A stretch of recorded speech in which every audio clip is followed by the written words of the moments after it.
If you're watching this video and have not attended this session, be sure to scan the QR code, fill out the form to record your attendance. Okay. Assalamu alaikum, everyone. How are you all doing? Today we'll be doing the third session for the Security Plus. And we will be covering these 4 topics: CIA, non-repudiation, AAA, and gap analysis. And, we are still in domain 1, by the way, still in domain 1. But we're covering objective 1.2. Okay. So let's hop into it.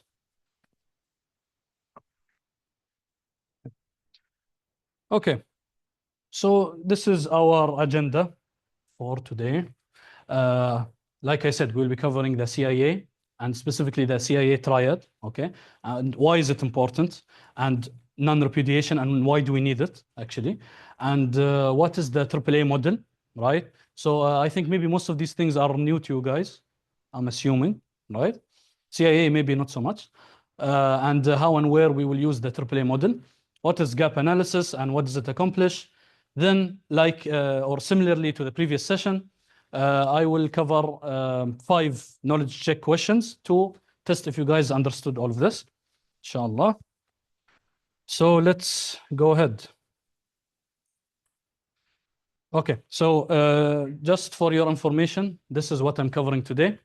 Objective 1.2, summarize fundamental security concepts, the CIA, non-repudiation, AAA, and within the AAA, we will look at how or what are the mechanisms to authenticate people, how can we authenticate systems, and how can we, and what are the different authorization models, so role-based access control and attribute-based and all of that, and gap analysis at the end. Okay, so CIA. How many times have we seen this, Ali? Million times. But I assume you guys are familiar with it? Are you not really? Okay. Okay. Because, I want to spend time on the stuff that is new to you guys. I don't want to spend the time on the stuff that we're taking here on this university.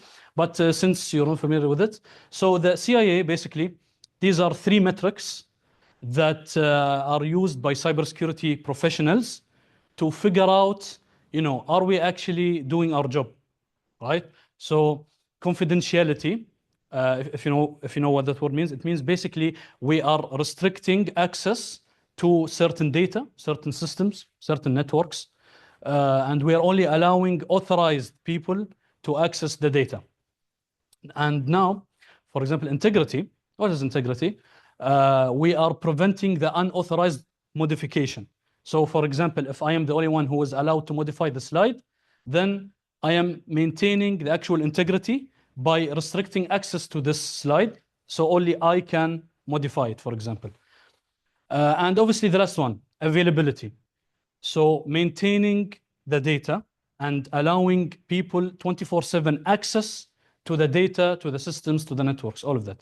So making it available to the authorized people, not unauthorized. This is the new one. I don't think many of you saw this one. DAD. Are you familiar with it, Yusuf, or? Little bit? Okay. This is basically the opposite of the CIA. Okay. So let me show you guys. For example, check here. Yeah. So for example, this one, if this will work, please work. Let's check here. Oops. Okay. Yeah, I'm still getting used to this. It's weird. Okay. Okay, this is not working. No, it's fine. Okay, I will just explain it here. So the CIA is what the good people use, us cybersecurity specialists, right? We use the CIA to govern how to protect the data. But the DAD is the opposite. This is what hackers use. This is what the bad people use. So you can see the opposite of confidentiality is disclosure. So they are trying to disclose the data instead of making it confidential. They're trying to alter the data instead of maintaining the integrity, which is the opposite. And then they're trying to deny access to the data. instead of making it available. So think like DDoS attacks. This is part of denial of access, which is the opposite of availability. Okay. Yeah. Yes, yes, exactly. For us, for the cybersecurity specialist, we look to the CIA for metrics. So we use the CIA to determine if we're actually doing a good job or not, and if we're covering the right areas. Okay, so I will go into each one: confidentiality, integrity, and availability. But let's start with confidentiality. So this safeguards, or we use safeguards to prevent unauthorized access to sensitive information. Okay, so if you remember last time we covered the security controls, basically we're using the covered security controls, the ones that we talked about, to prevent unauthorized access. For example, we can use like access control, which include passwords, biometrics, and access cards, similar to the one that we use here when we scan. All of this is with the objective of restricting access to important data, important systems, important networks, and all of that.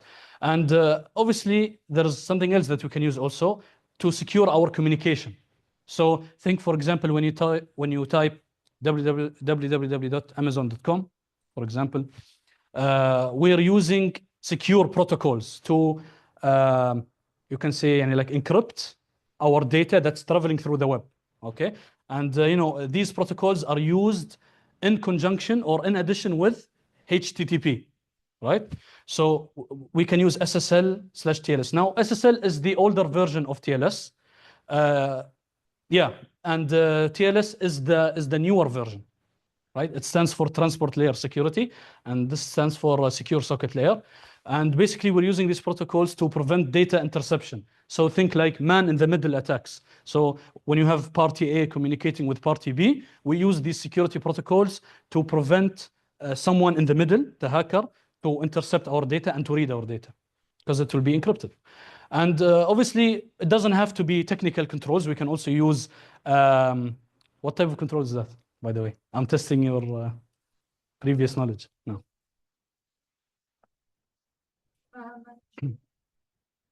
Managerial, yes. Also known as administrative, like we said last time, okay? So we can use, we can force our employees or our, for example, like HR, finance, and all of the people working to follow information access or to follow best practices for information access, handling, and sharing. So how do you handle top secret data? How do you handle internal data? How do you handle public data? This is all outlined in the policies and procedures. Now let's move to the other one. Just erase whatever is here. Okay. Now we're gonna go into integrity, right? Now, like I said, integrity, we're preventing unauthorized. Sorry? Did I change it by mistake?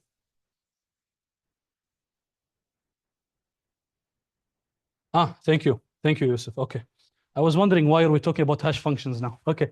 So integrity, we are protecting data from unauthorized alteration, like I said, and to ensure the accuracy and reliability. For example, I'll give you a very simple example. Let's say all of us work in a company and we all report to one boss.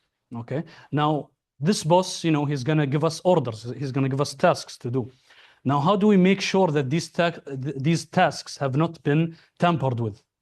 How can we make sure that it hasn't been altered, so we can actually determine, okay, what he told us to do is actually what he told us to do. Someone didn't come and change something, right?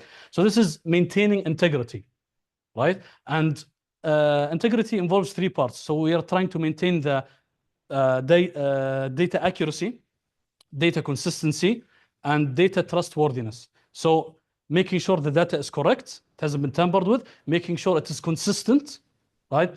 And by consistent, I mean like if we have a wide range of data, we make sure that it follows certain formats, certain standard, right?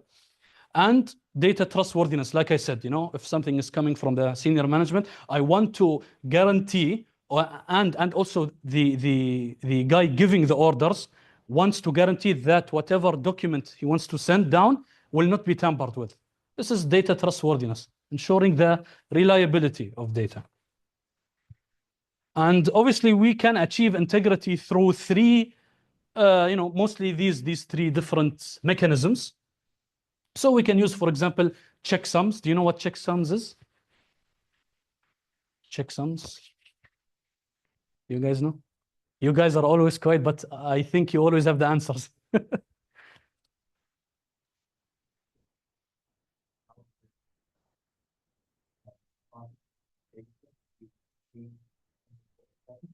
Yes. Yes, exactly. Exactly. It is.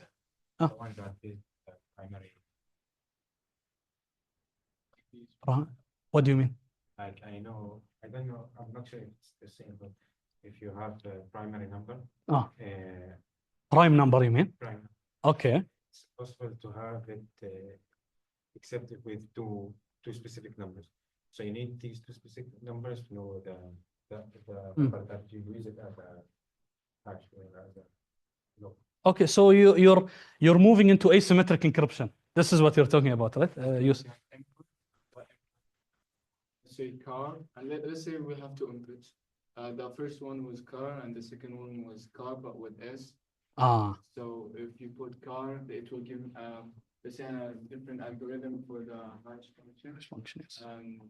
It gets random numbers, but if you put car with the S, it will be a different number than the first. Yes, exactly. So yeah, so basically, like the fine gentleman there said, he said that we can use algorithms, right? So both of these are actually algorithms that we feed certain data into it, then we will have a long string of characters, usually in hexadecimal, right?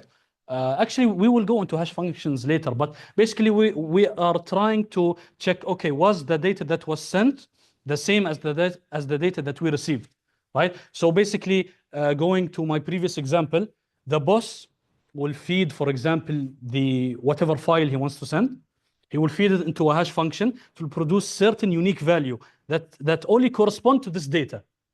So if you change this data, it will produce different hash value, right? And he will feed it into this function, and then when I receive it from my boss, I will do the same thing. I will take whatever data was sent to me. I will use the same hash function, okay? You don't need to know about the specifics of how hash functions work. We will go into that later. But if I feed it into through the same hash function, and I get the same string, the same unique value, so they match. So that means the data was not altered. Does that make sense? Or I can show you actually a live example. Let's go with a simple hash function. Okay. Okay. So this is a hash generator. Okay. It uses a function called MD5. Or sorry, it uses an algorithm called MD5. Okay. So this is a very simple example. Let's say I put my name, Al-Mabruk, okay? And then I click generate. So this is the hash. It's just a bunch of nonsense, right? But let's say, okay, so this is what my boss will do. He's gonna feed whatever file he wants to send to me. It's gonna produce this hash over here, MD5. And then when I receive it, okay, I'm gonna pass in the same data. And then when I click generate, it should also produce the same hash. And transfer the hash to the data. Yes, it is one way. Hash functions are. Can do that the best Yes, exactly. It is only one way. You can feed the data and take it. Yes. Hash is this value over here. See this string here? This is known as a hash. Okay. And let's say, for example, the file was altered. Let's say I added an S, for example. Okay. See, the hash is going to change. So when I compare both hashes, it means someone played with the data. This is the whole point. Now, I don't want to go in depth into this because there is a whole module actually about cryptography. Anyway, so we have something else called digital signatures, right? And basically, think of it as a normal signature. Again, going to the same example, when your boss signs a document, this is how you know that this came from him, okay? No one can replicate his signature, but there are certain people who can replicate, right? People who are skilled. Okay, so but in the digital sense, we can say, we can put this digital signature to verify document authenticity and to ensure it hasn't been tampered with. So these two, they achieve the same objective. Okay, and also here, right? It doesn't have to be a technical control. It can be also a you can say like managerial control, or maybe yeah. So this is like managerial control. So we can use paper records or logs. Yeah, for example, emails, they have logs, systems, they have logs, switches, they have logs, routers, they have logs. Okay, all of these devices, they have logs, and actually we can look at these logs and we can see, okay, maybe, for example, Yusuf logged into this router at 12 in the morning, 12 at midnight. Yeah, so we can look at these logs, and then we can determine, okay, maybe this guy modified a certain file, because all of this will be mentioned in the actual log. Yeah, it will say Yusuf accessed this file at this date, whatever. Tracking activity in the system. Yes, exactly. Now we will refer to this in the accountability, which we will cover later. Okay, so yeah, it includes dated entries and signatures, providing clear history to detect unauthorized changes. Okay, I hope everything has been cleared so far.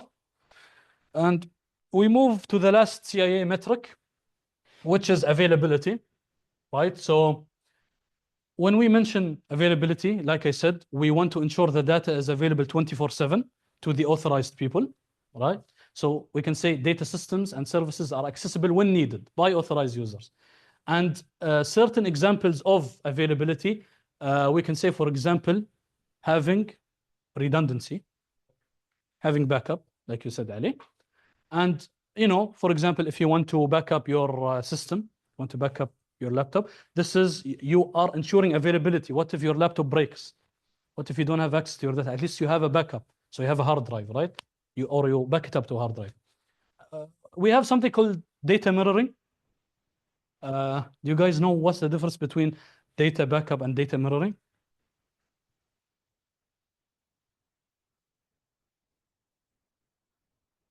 Determining like synchronization. Okay. Okay, so yeah, there is one distinct difference. Yes, please. Yes, actually, when we mention like redundancy, yes, this is what RAID systems do. So basically, like, for those who don't know what a RAID system is, basically it is a certain system where we have, let's say, for example, 5 hard drives, right? And what we're trying to, get with this is we are syncing the data across these 5 hard drives. Now, there are different versions of RAID. By the way, RAID stands for Redundant Array of Independent Disks, by the way. So when we replicate the data across these 5 hard drives, if one hard drive fails, we have the rest. Okay? So we are achieving redundancy. Now, going back to data mirroring. Data backup, like you said, is when we use like a hard drive, we back up the laptop's data to a hard drive, external hard drive. Data mirroring is when we are replicating the data from one site to another site in real time. This is the actual difference. I really hope this works. I really want to use this. So, okay. So let's say this is site A, okay, and this is site B. So these are 2 different locations. When we mention data mirroring, it means that we are replicating the data from site A to site B in real time. Now, what does this achieve? It achieves, for example, if this site goes down, we can move to the other site. This is known as a warm site. We will also go into this in further detail in the, I think, domain 3 or 2. Okay, so, like using what do you call it? Availability, right? Or by achieving this, we can design systems to operate despite component failure. So this is like what you mentioned when we are using RAID. Yeah, we are also achieving fault tolerance. So when one hard drive goes down, we have the other ones. So they will operate despite component failure. Like I said, RAID system. And we have a concept called load balancing. Load balancing is basically if we have 3 different servers, okay, what are we trying to do? There is a device called a load balancer. And when traffic is going through this device, it will distribute the load across these 3 servers. So we are achieving availability. How? We are not overloading a single server. We are distributing the traffic across these 3 servers. This is known as load balancing. And we have disaster recovery plans, which basically, these are also, again, administrative measures, where we basically create a plan or we create a document, strategies to recover data and systems, right? Disaster recovery. I mean, we use risk management to create the disaster recovery document, right? So disaster recovery, if my data center goes down, what will I do next? How will I recover? What are the steps that I will follow? The procedures. So like I said, hot site, warm site, and cold site. I do not want to go into much detail about the difference between them. We will cover this in the next topic. So, okay, now we reach non-repudiation. Okay. Do you guys know what this word means? Non-repudiation?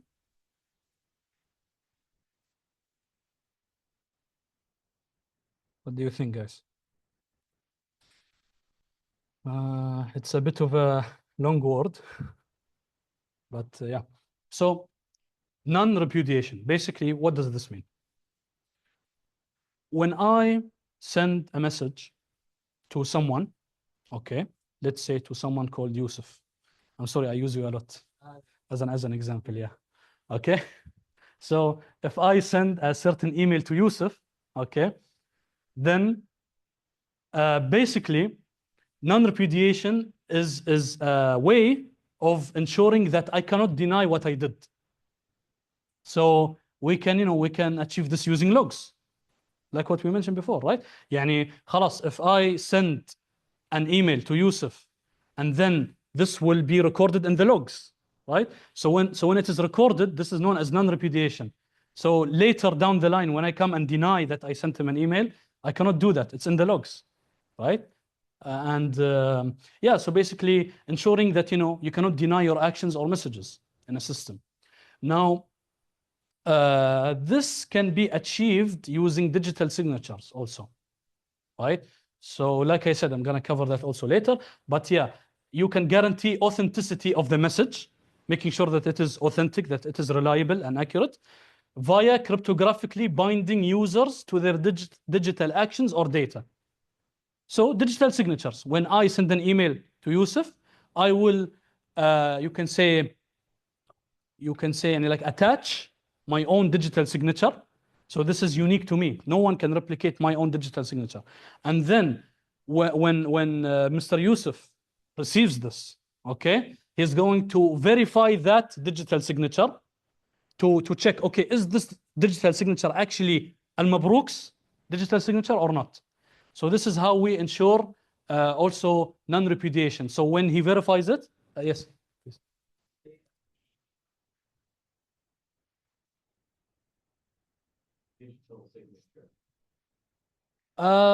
Okay, when we talk about digital signatures, we usually do it through cryptographic means.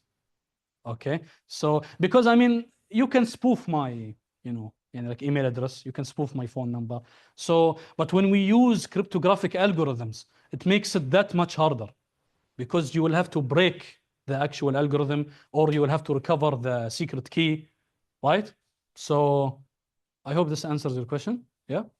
And yeah, so basically, like I said, the receiving party will verify the digital signature and he will check that it actually belongs to me. So this is how we ensure non-repudiation. I cannot deny it. It has my own digital signature. I cannot deny this. So yeah.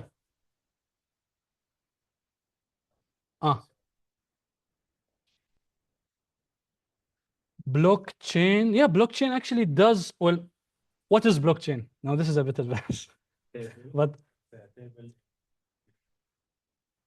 Yeah, it's basically a network where all of the transactions are logged. They are logged, and they are hashed. So we can, so if someone changes one transaction, we can know, right? But this is too advanced for now, okay? But what I'm trying to tell you guys is, خلاص, as soon as you put your own digital signature, you bind yourself to whatever you did.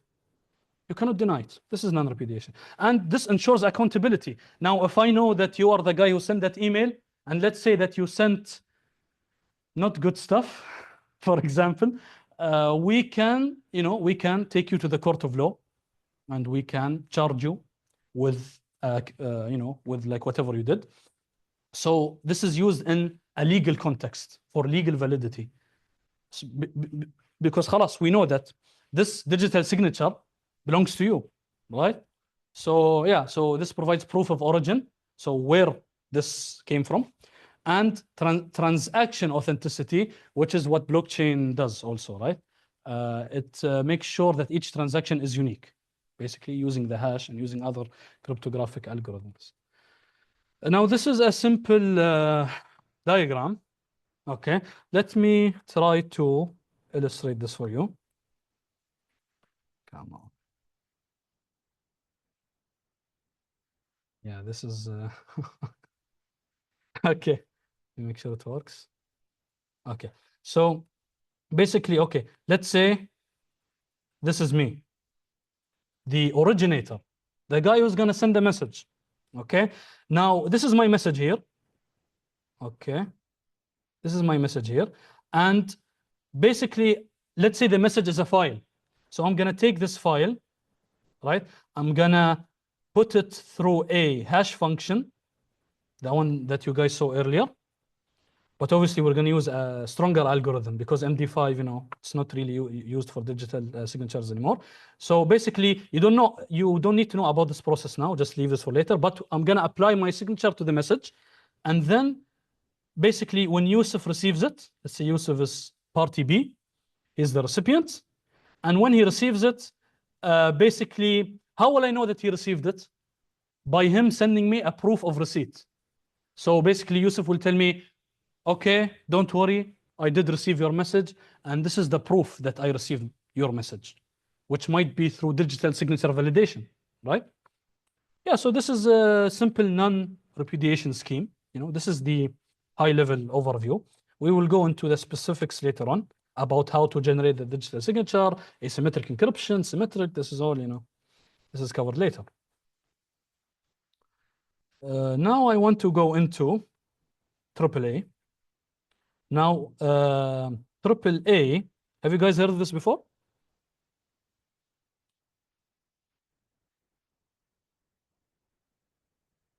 What do you think? AAA, AAA.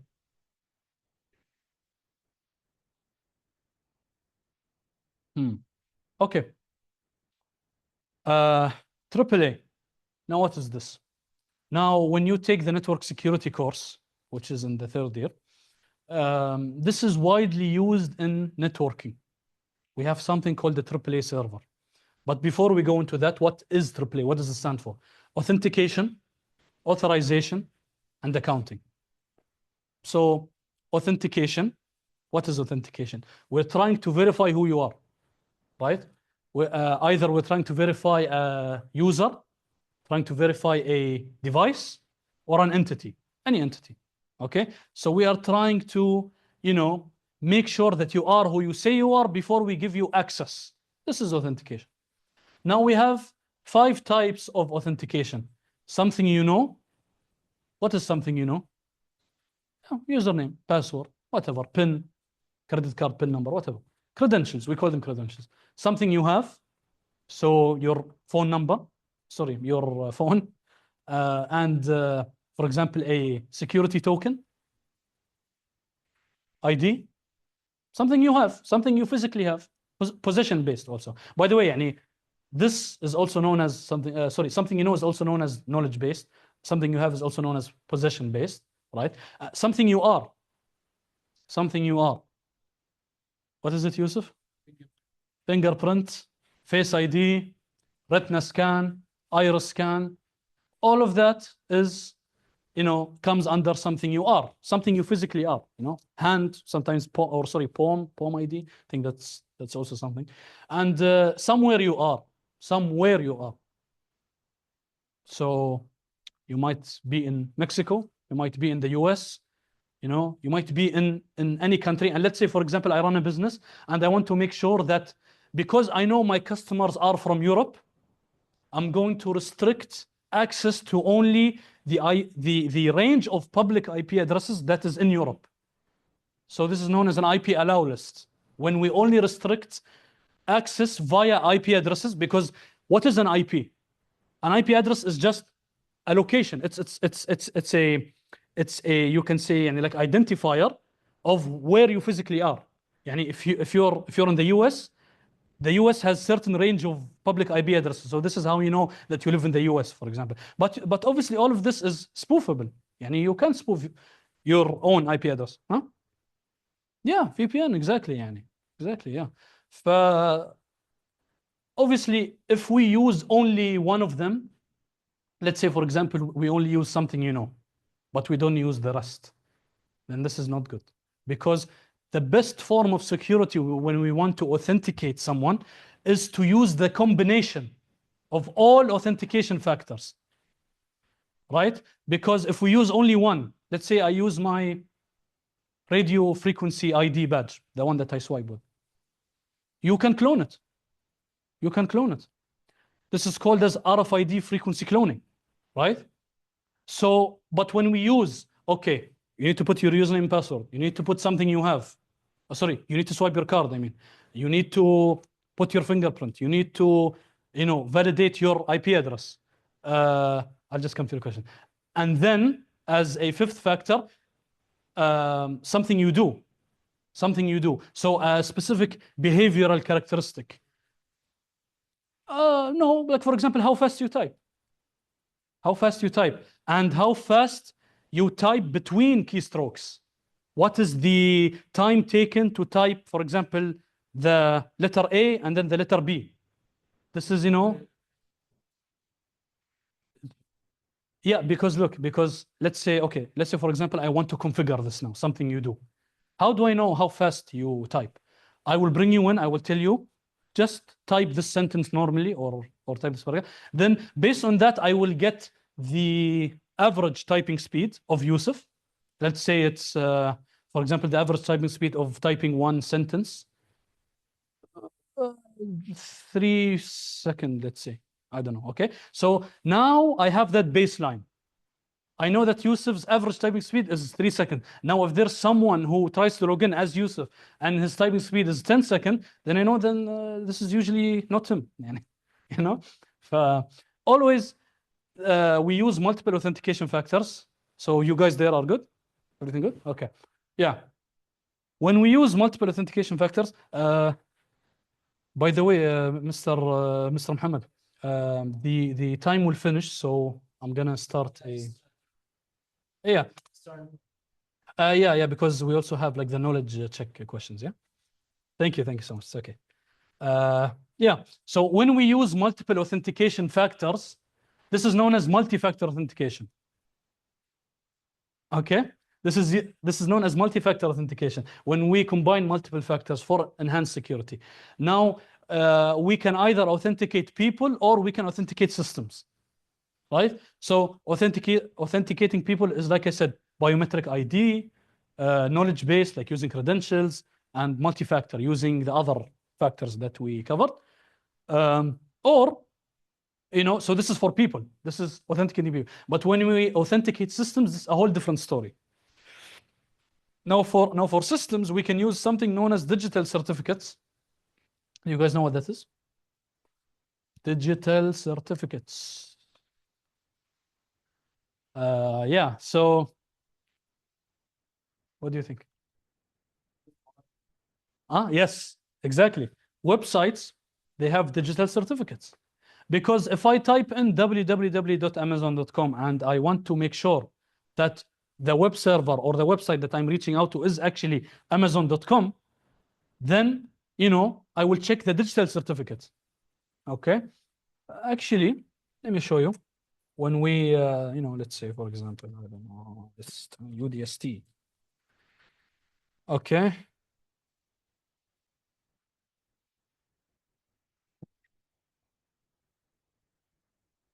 Let's go to UDST. Okay. And then if we go to the top left and we click on connection is secure and certificate is valid. See, it shows that the certificate is valid here. Now you can see, here we can see that, okay, what is the common name of this certificate? udst.edu.qa, which is the actual domain, right? udst.edu.qa is the domain, and the star in front of it means any subdomain. Yeah, so I don't know, admin.udst.edu. I don't know what subdomains they have, but any subdomain under udst.edu.qa. This is the actual organization, University of Doha for Science and Technology. Now, this is probably the most important part of a digital certificate. Now, let's say, for example, Yusuf, he's gonna he's gonna try to get a driver's license, okay?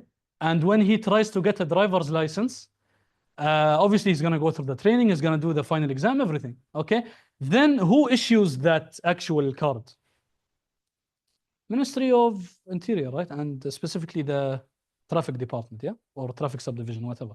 So basically, how do I know that that license is valid? Because I have a trusted third party that I can refer to, which in this case is known as a certificate authority. This is the trusted third party that I'm referring to. So when I want to check Yusuf's actual driver's license, I will go to the Ministry of Interior, I will go to their traffic, subdivision, and I will say, is this driver's license valid? They will tell me yes. So now I know that Yusuf is Yusuf because they have done all the validation on my part. All I need to do is just check that this document is actually correct. So, and like in this case, the certificate authority is known as DigiCert Global G2 whatever, TLS, right? But the actual name of the certificate authority is DigiCert Global. Okay, this is the certificate authority that issued this digital certificate. Okay, obviously you have the validity, Monday, October 7th, whatever, expires on Saturday, October 25, 2025, and we have the certificate, so an actual hash of the certificate. Let me check here if it's on. Yeah, okay. So basically, before this recording stopped, I was talking about the last part here, which is the hash of the digital certificate, and we have the actual public key of the actual certificate, which was assigned to us by the certificate authority. So this is what my laptop uses, or computer, to verify, is this certificate correct or no? I use the public key of the certificate, okay? We will go into detail about how this works. All of this is known as public key infrastructure. We will go into that later, inshallah. No, I'm just giving you a bit of hints about what we will take next, inshallah.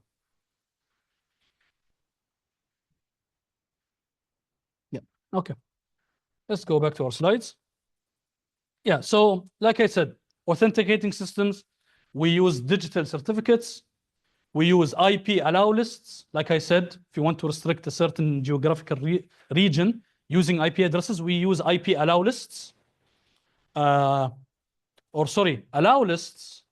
We have something called a block list or blacklist, and we have something called a whitelist, right? So obviously, from the name allow list, we will allow this certain range of IP addresses, and blacklist, we will disallow certain ranges of public IP addresses. Now, which one is easier? I want to ask you guys. Why?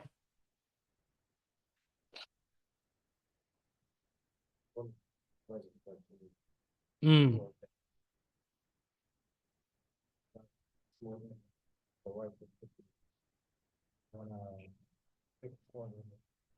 Okay.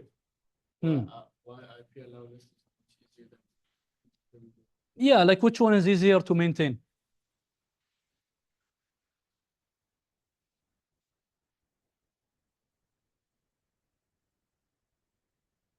Okay. You are on the right track, and yes.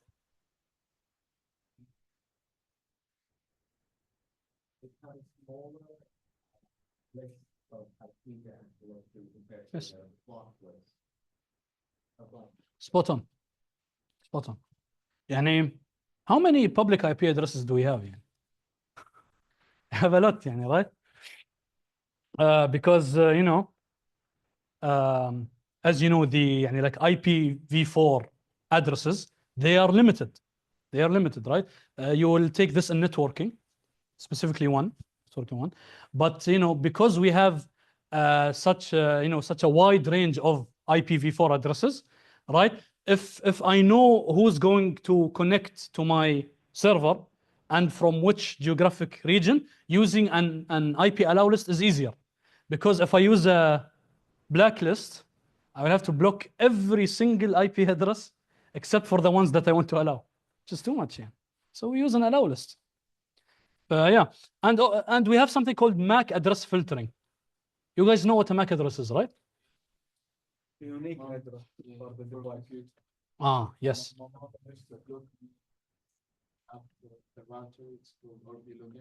Ah. The network works, there's no internet gets to you.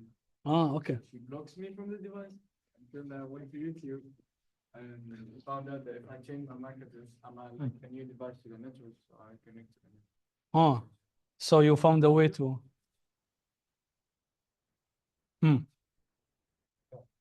No, unique address. Ah, you can clone a MAC address, yes. You can. Yes, there is a tool called TMAC. TMAC, right? Yeah, TMAC. So you can clone a MAC address, right? It's easily clonable, just like how you can clone or spoof and exactly spoof an IP. So yeah. So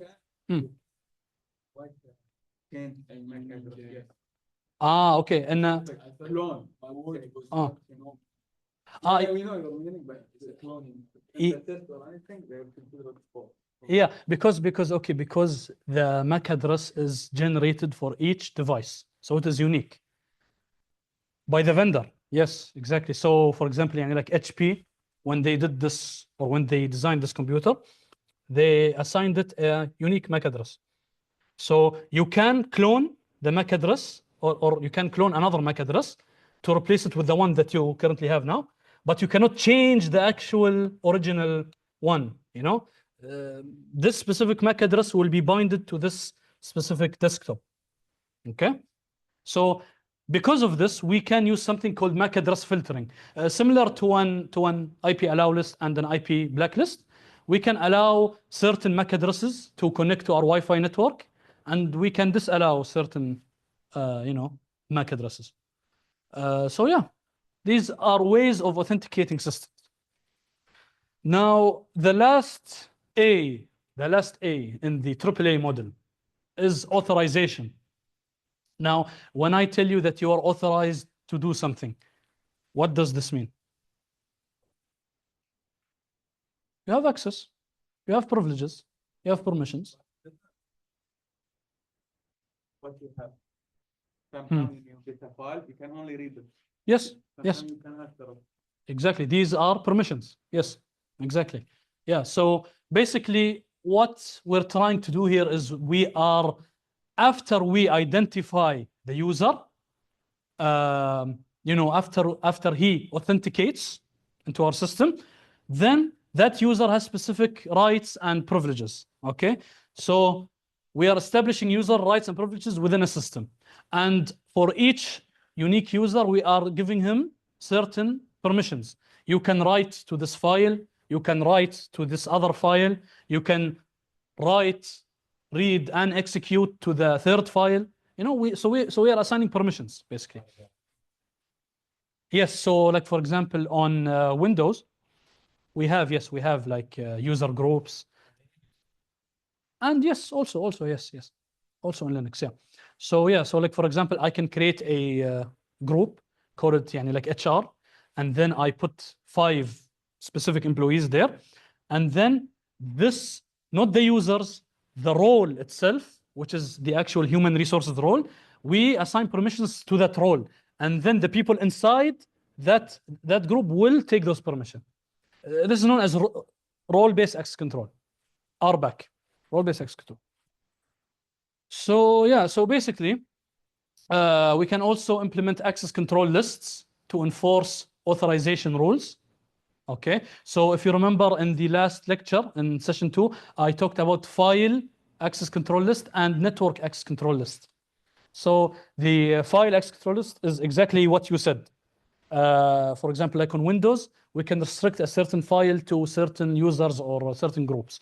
But on the network level, it's usually implemented on the router. Okay, so we have access control lists on the router. There is also like on the firewall as well. But on the firewall, it's a bit more advanced. The router has, you can say, basic access control list functionality. Okay, and you know, how do we implement these access control lists, or how do we know which permissions does Yusuf have or which permissions does Ali have, for example, right? We can use certain authorization models. Okay, now these can be like, for example, discretionary access control. Do you guys know what this is? No? Discretionary access control is what Windows uses, right? Which is basically the user who created the actual object, a file, a database record, whatever, has complete control over the object. This is what's known as discretionary access control. Mandatory access control is the opposite. For example, UDST's IT department, they are the ones who assign you the privileges. You do not have any control over the specific objects. Okay? So this is known as mandatory access control, and this is used like in the it's mostly used like in the military, you know, when certain higher ups they assign certain permissions for their lower ranking people. Role-based access control is what I was talking now about, which is we create the role of HR, the role of finance, the role of like whatever. Okay, we create certain roles, we assign permissions to those roles, and the employee will inherit the permissions from his role. Okay, we don't assign permissions to the user. We assign a role to the user. Consequently, that role has permissions. So this is how he inherits all of the permissions from that role. Attribute-based access control. This is a bit of a tricky one. It's actually the most complex one. Attribute-based access control. You guys know what this is? Attribute-based access control is basically when we combine multiple how can I say it? Multiple factors when we want to like authenticate someone. So, for example, I can say that, you know, based on the time, for example, based on who you are, where you are. Yes, geographically, you should be in the office at 10 a.m. And you should authenticate. We should know that you are John. And then if you meet all of these 3 criteria, then you are allowed access. So you see why attribute-based access control is used in complex environment. When we have multiple factors to consider, okay? That's when we use attribute-based. And there's something actually, when I was doing these slides, there's a new one that I learned about, actually. I did not know about this one. Critical, I believe it's called, if I'm not mistaken, critically aware access control, if I'm not mistaken. We will see it in the next slide. Now, critically aware access control is basically, see the one here on the right? We have a user, we have a role, and then we have permissions for that role, okay? But we have something new. We have a context. We have a context. Now, this context basically means depending on the situation, we're gonna allow access or not, depending on what is happening now. So the context. So, you know, we can assign a role to a user, right? User role assignment policy. And then we can assign permissions to that role, okay? But see, it is critically aware. Sorry, context aware. Context aware. So okay, for example, Yusuf, I will only let you access this file if there is some sort of danger going on, some sort of like disaster. Yani, unless you are specifically required, I can give you access. But if there is no disaster going on based on the context, then you do not have access. Like, for example, you can say in the, yani, like, for example, IT, right? We might have some employees who leave. Then we have some employees who are, who take the place, right? So in that situation, we can give the permissions of the guy who left to the guy who is currently on shift, right? So this depends on the context. This is context-aware access control. Okay. Yeah, so actually this is the last A, I'm sorry. The previous one was authorization. This is accounting. Accounting, what is accounting when we think of like the finance context? Money. But in this case, accounting. So, okay, so like, for example, when we hire someone to do our like accounting stuff, okay, what is he going to do? He's going to record all of the transactions, all of the, like revenue, profit, whatever. صح? So here we are doing the same, but we are not recording money. Here we are recording the user activities and resource usage in a system. So when Yusuf logs in, we will say, we will maintain logs. This is part of accounting, right? To make him accountable for his actions. And then Yusuf, for example, spent 10 minutes on this specific application. He accessed this file. He modified this file. He read this file, whatever. All right. So we are monitoring the activities and how long that session was. Did he stay logged in for 15, 20 minutes? And what resources did he access and what network services did he access? Now, we use audit trails and logs to record events and ensure accountability, like I said. So you can see audit trails, they can be used in what did you say? Audit trails. When I was talking. Part of the CIA. Where do we use audit trails? Integrity, yes. Right? So we can use it in integrity, but it's mainly used in accounting. So yeah, that was the AAA model. Now we are almost done. I have 2 more slides, then we have the knowledge check. So, but before I go to the last topic, which is gap analysis, I want to show you this diagram here. So basically, this is a network topology. Okay, we have the client here. We have the client here. Okay, and he is obviously trying to access our internal server, the server on our LAN, okay? So he's trying to access, but obviously we have a firewall, right? Now, like I said, in what do you call it? Like network security, we use AAA server, which has the authentication, authorization, and accounting functionality all on one device, known as a AAA server. So when the client comes in, he's going to be redirected by the firewall. The firewall is going to contact the AAA server. Should I authenticate this user? And then basically the AAA server will determine, okay, yes, the credentials that this user provided are actually true. And then the AAA server will say to the firewall, okay, allow him access. Access gone. Like their username, their password, the AAA. Yes, exactly. So as soon as we grant access to the user, the AAA server does all 3 functionalities. It authenticates the user, and then as soon as we authenticate him, we determine what permissions does he have. Okay, and then خلاص, as soon as we determine these 2, when his session begins, so when he starts using the resources, here we start accountability, or sorry, accounting. Okay, so yeah, Track the log. yes, yeah, as soon as we authenticate and authorize, we start the accounting session, and he is able to use the internal server.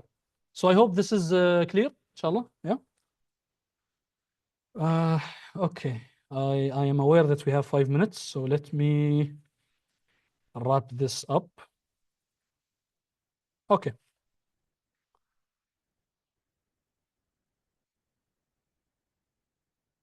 Yeah. So let's go to our last topic of the day, gap analysis. Gap analysis. Okay, so when we say gap analysis, you guys know, okay, like let's say, for example, we have a gap. Just, يعني like physically. We have a gap between this place and this place. And there is, let's say, like, for example, a hole. Okay, so how can I reach this place here? How can I reach the other side? How can I cross that gap? So when we come to the cybersecurity point of view, what we mean by gap analysis is if I work for a company and right now my company has these certain security controls implemented. But if I'm following a certain regulation, a certain standard, this standard dictates that I have to follow certain sorry, I have to implement certain security controls. So when I'm doing gap analysis, I am assessing and I'm comparing what is our current security posture. So how secure are we now? And where do I want to be? How secure do I want to become? What is my objective in terms of security?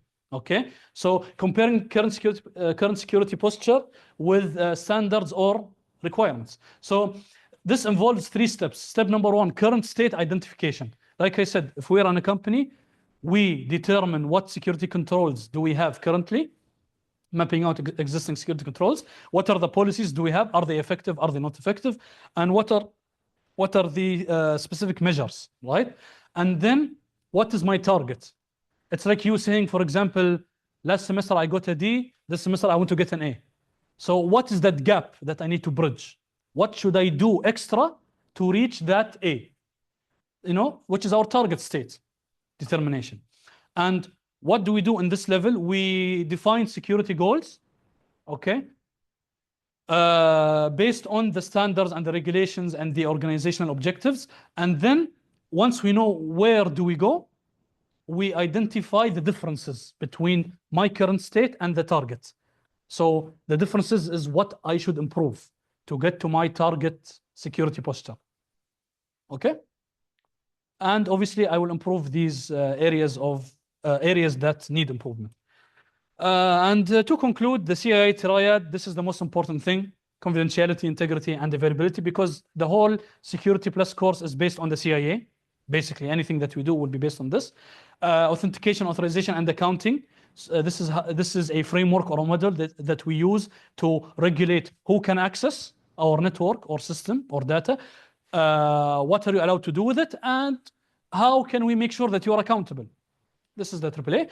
And like I mentioned, non-repudiation and gap analysis, where we basically provide proof that you did a certain action and you cannot deny this. This is non-repudiation. And gap analysis, how can I reach my target security posture, right? How do I bridge that gap? What certain security controls do I have to do to become more secure? That's everything. That's all we covered. Now I just have 5 questions, if you guys don't mind. They're going to be quick questions. So would you like to try? You want me to read it, or is it clear for you guys?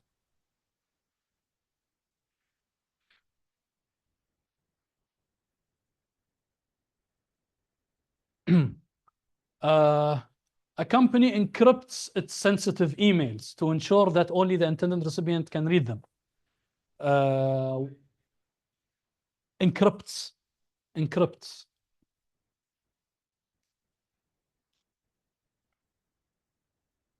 Yeah.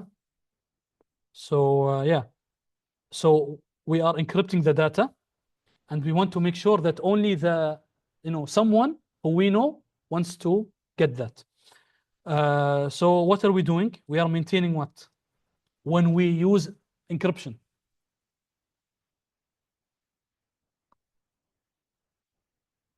Ensure that only the intended recipient can read. Yani I want to send it to Yusuf, but I don't want anyone else to read it. Huh? Confidentiality. Anything that say encrypt. Yes. Yes. Because encryption is used to maintain confidentiality and integrity only. It's not used for availability. Yeah. Okay. D. Encrypting emails, so we ensure that no one can read them.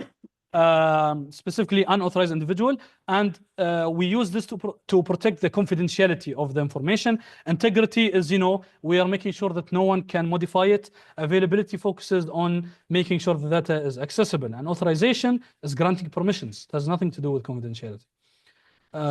Second question. An organization ensures that only specific individuals can modify financial records. Modify, keyword, and tracks these modifications.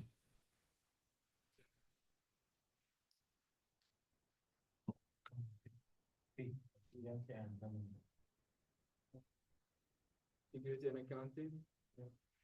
Yes. Why is it integrity? First of all, skip this accounting thing. Okay. Why is it integrity? Because we are ensuring that specific people can modify. So when we say modify, straight away think of integrity. على طول. Okay. And track these modifications. When we say track, we are keeping logs. So accounting. So you can see how the security plus question, you have to be really focused on the scenario. What is he saying? What is he wanting from me, right? So integrity ensure that data is accurate and unaltered, and accounting involves keeping logs of who performed what action, and basically, we use data integrity to also keep our data from being modified, and keeping the data secret. And non-repudiation is ensuring action cannot be denied. Availability is ensuring that it is available, like we said last time. Third question. A cybersecurity team conducts an assessment to identify differences between the current security measures and the desired optimal security posture. Gap analysis. Perfect. This one is easy, alhamdulillah. Gap analysis, process of comparing the current security measure with the desired security posture. This will help us to identify gaps and implement, and this will help us implement the desired security controls. Obviously, non-repudiation, we know what that is.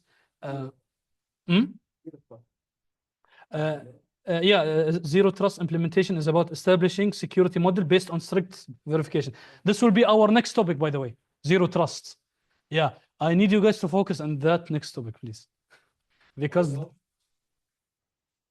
yes. Yeah, because I did link his YouTube channel, right? Yeah. So a good idea is to watch his video and then come here, so you can, enhance your understanding, and also you can ask me questions from what you did not understand from his video, so I can get a better idea, inshallah. Now the last,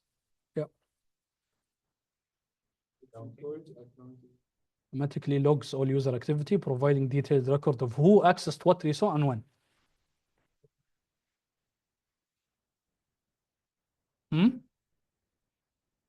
Applications like checking your username and your password. Authorization give you the privilege. Exactly. Like a privilege, your student or instructor or a dean. So what is it in this case? Accounting. حلو. Yes, logs. على طول think logs, accounting straight away. Accounting, tracking user activity, including what resource. You guys know what I mean. I covered it. So it's essential for auditing and monitoring, because don't forget, certain compliance standards, they need you to keep track of everything. It's just like the financial sector, right, Ali? In the financial sector, they track everything. You have the big four companies, PwC, KPMG, what's the last one? Like for example, McKinsey, and then like Deloitte. These four companies, they are consulting and they are auditing companies. So they are hired by, for example, a business to come and audit. Okay, are we following the standard? Are we following this certain regulation? So we need accountability. We need it if we want to comply with these standards. And the last question, then you are all free.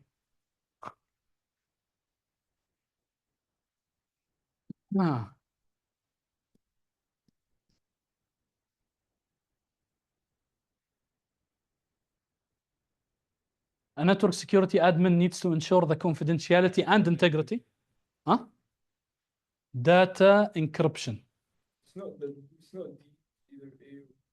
either process of elimination. That's good. Yes.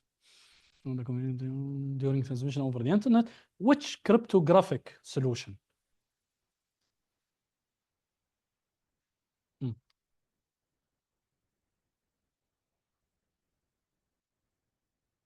So your answer is correct, يعني عرفت? Don't worry. Yes. So yeah, so it is data encryption technique. Yeah, because like I told you. Sorry. Yes. Yes. So when we compress a file, all we're doing is just reducing that size. Yeah, but in order to obtain confidentiality and integrity, we use encryption. Encryption is always for confidentiality, integrity. Nothing to do with availability. Nothing to do with it. And yeah, so we secure data during transmission using what protocols? TLS, SSL. TLS is the new version. SSL is the older version. Yeah. Yes. Exactly, transport layer security, which is best achieved through encryption. Data compression is reducing the size, like I said. User authentication is verifying the identity, and network speed optimization is completely unrelated to what we are talking about. Thank you so much. Thank you so much. Appreciate it. I hope you guys understood everything. If you have any questions, I know we are out of time, but if you don't have any lecture or something, if you have any question, you can ask me. Thank you so much. See you in the next session.